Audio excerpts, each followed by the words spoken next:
A priest is having a healing service and says, who needs to be healed of something? And Johnny says, Father, would you please pray for my hearing? So the priest says, Johnny, come up here. Puts his hands on his ears and prays and prays and prays for a half hour and says, Johnny, how's your hearing now? And Johnny says, Father, I don't know. My hearing's not until next Wednesday. I like the piano, Patrick. That's a great joke. The preacher missed the entire point.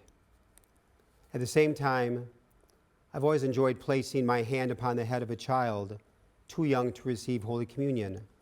The small child is either carried in the arms by a parent or walks up on their own. I always place my right hand in blessing upon the head of a child too young for communion to give a blessing. Many, many years ago, when I was a young priest at the Church of the Holy Spirit, I would do the same thing. Every child coming forward received a blessing.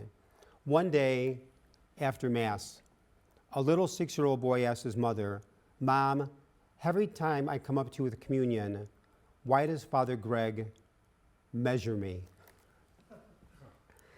In my mind, I'm giving a blessing. In his mind, I'm measuring him, like a ride at Great America, too small to go on the ride. How do I measure Advent's real meaning without missing Advent's purpose? Do I risk missing Advent this year because my to-do list is a mile long? Despite the busyness of our next 4 weeks, Advent puts speed bumps along our December path. Think about that. Despite the busyness of the next 4 weeks, no matter where we are, Advent puts speed bumps along our December path for a reason.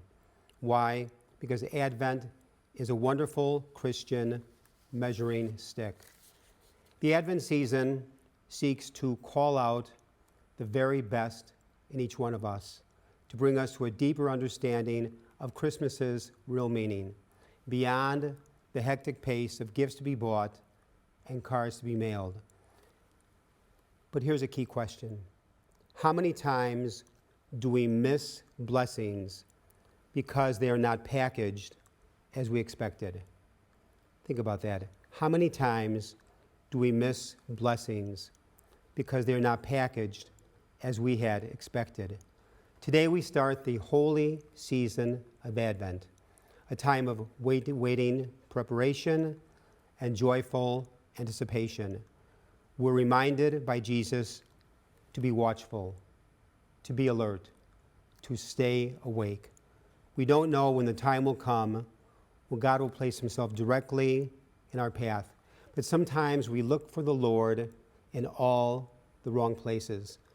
Let the Lord find us. For the Lord pursues us. The Lord always runs after us.